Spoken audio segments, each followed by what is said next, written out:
Welcome, Terry. My first question to you this evening is, what does mindset is everything means to you? That's a wonderful question. Thank you, first of all, for inviting me, and I'm very happy to share on this topic. Mindset to me is all about the way that we think.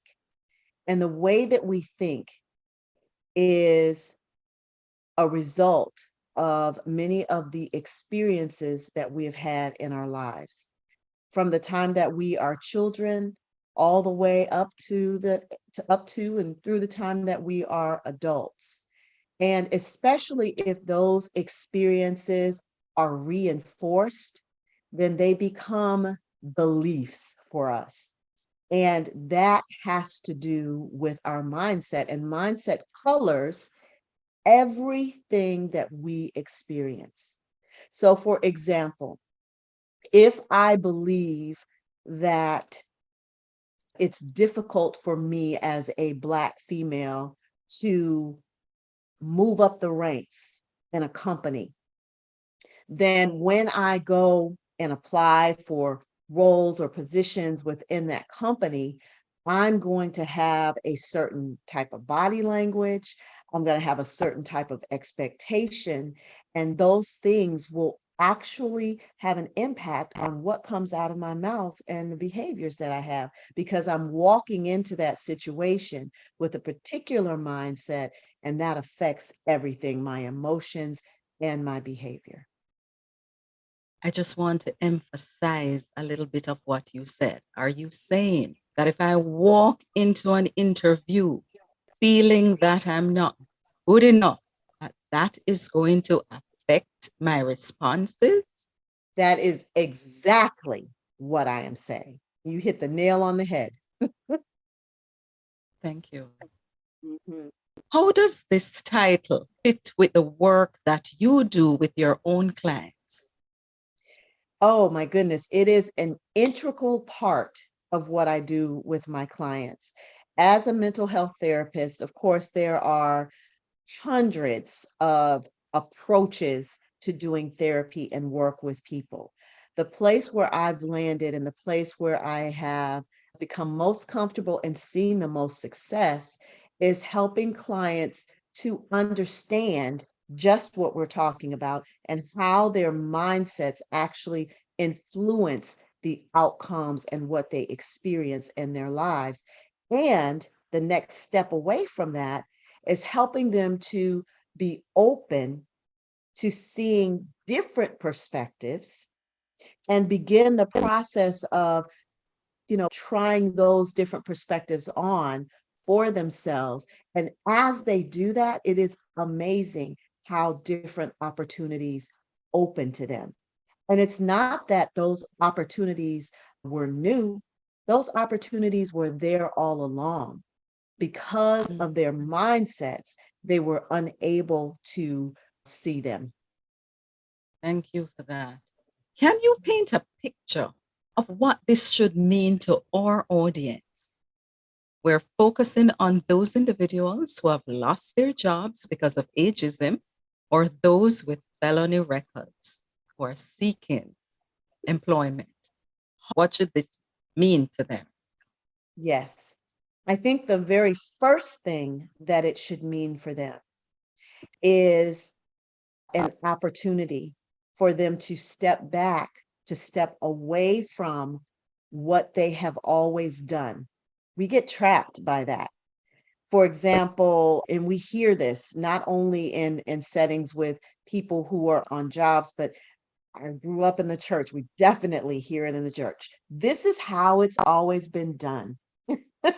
So this is an opportunity for folks to step away from the way it's always been done and be open to seeing that things can be done in a different way. And I have actually a personal example on the last job that I had. It did not fare well. One reason, politics.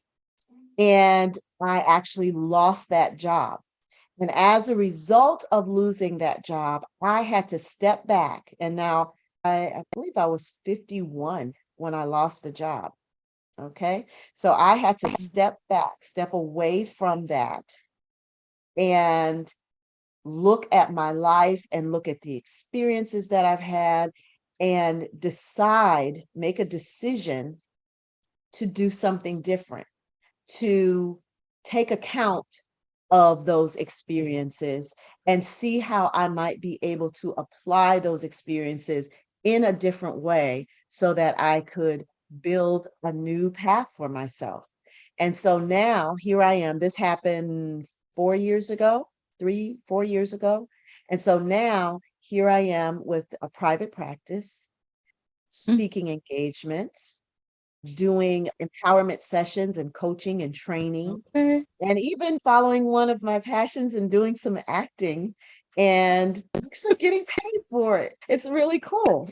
But if I had not challenged myself to look in a different direction, to be open to other options, then I never would have seen it. I would have just drowned in the fact that, oh my gosh, this is what I have always done. There is nothing else. But the Thank, opportunities are endless. thank you so much for painting that personal picture. Nothing like a personal story to encourage our listeners. Yes. What are some delimiting thoughts that can affect the job seeker? It, About three of them. okay. One delimiting thought would be that people are against me. People are against me. And especially if you have been a part of the system and some negative things have happened, because they absolutely do. We understand that life is not fair, which is another negative thought. And then oftentimes we have experiences to reinforce that. So again, as a person of faith, I definitely believe and ascribe to the fact that the battlefield is the mind. And it truly is. So if you have those delimiting thoughts that people are against me, life is not fair. I'm stuck. I don't have any options, or all the good options are taken. Here's another one. I'm too old. And I know I battled that one. I'm too old. And you will run into people that may think that, but that doesn't mean that you have to accept and receive that thought as your own. Thank you so much. Those are powerful. But what if someone is really against you? How can you get over that? I'm trying to So, do my work and people are against me. yes, I love that question. I absolutely love that question because that's something else that I had to actually deal with. And that is a time to really step back and look at the situation that you're in and ask yourself the question, am I in the right situation? Is this situation for me? Because there are opportunities out there, but that doesn't mean that every opportunity is for you.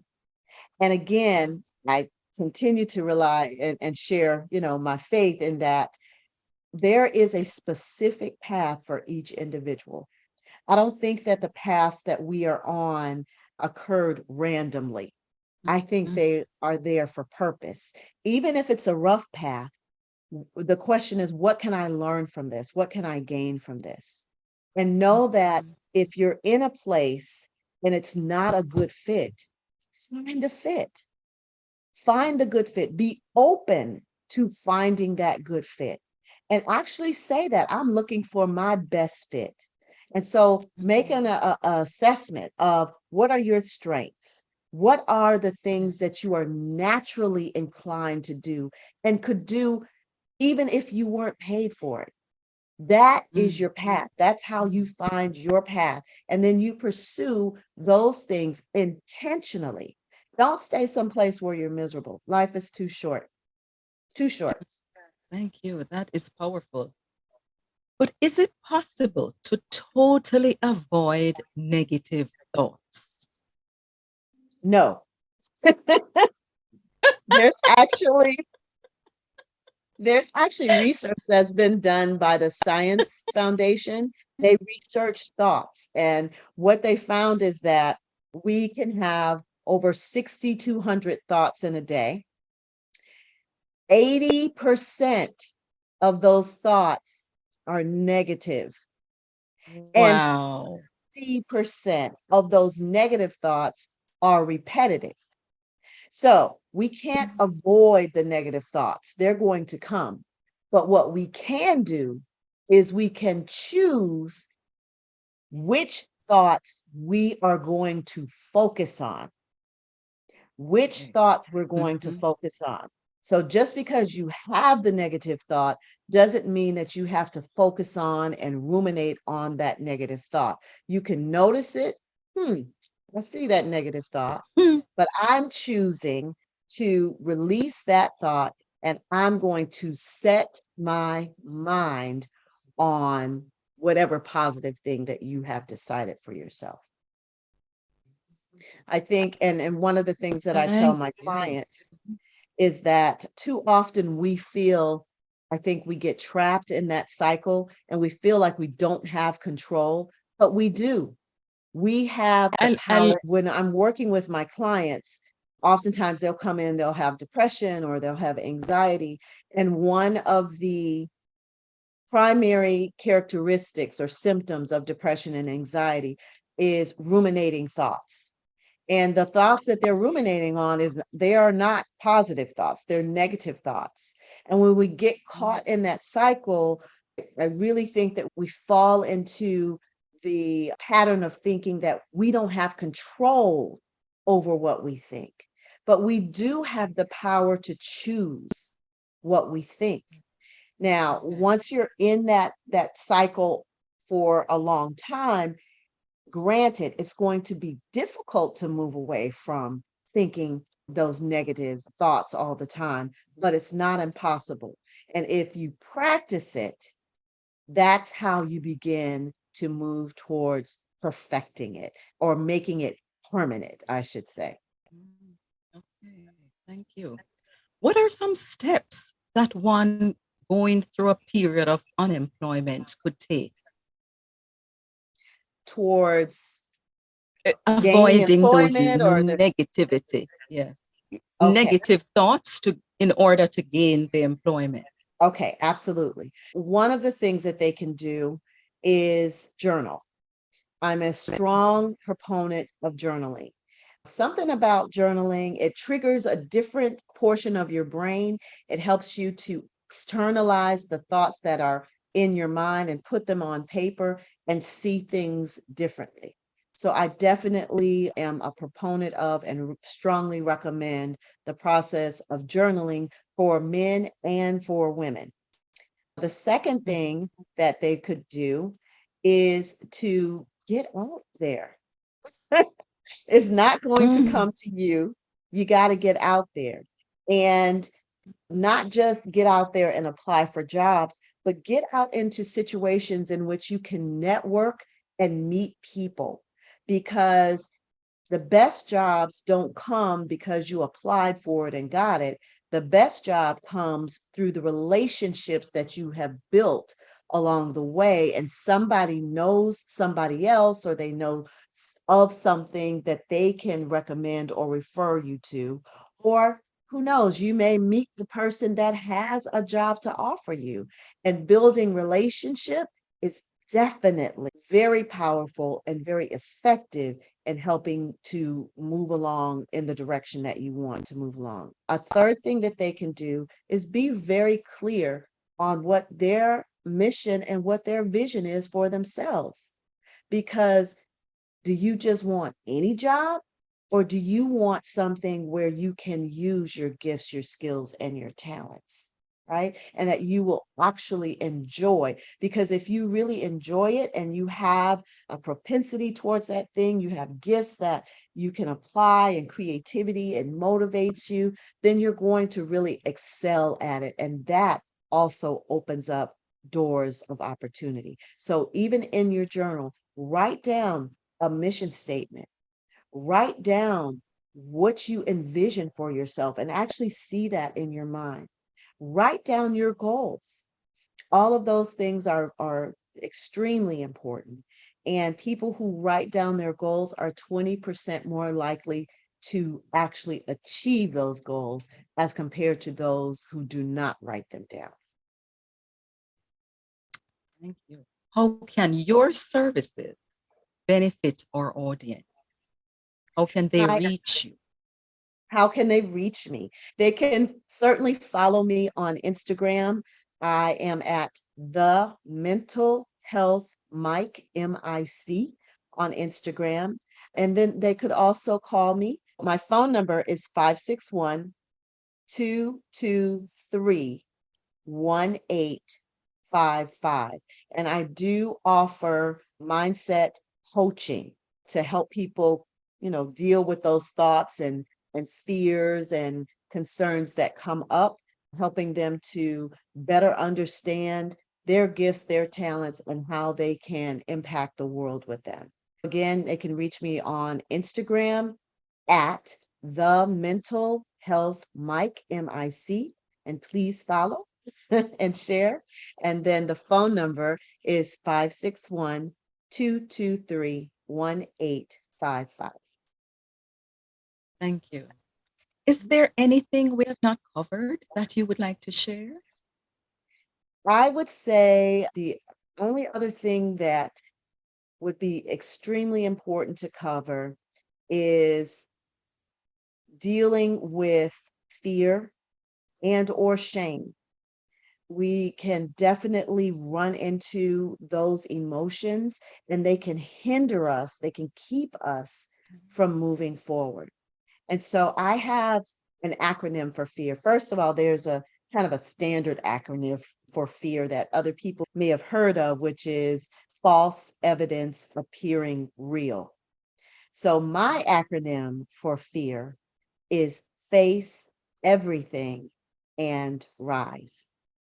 And as a licensed mental health therapist that specializes in working with anxiety and depression, I can tell you that the only way to get beyond fear is to face it. And does that mean that you have to go jump in the deep end of the pool? Absolutely not. You can do that gradually, little steps, baby steps, one step at a time, one day at a time. Give yourself grace, encourage yourself. You can do it. You can face everything and rise.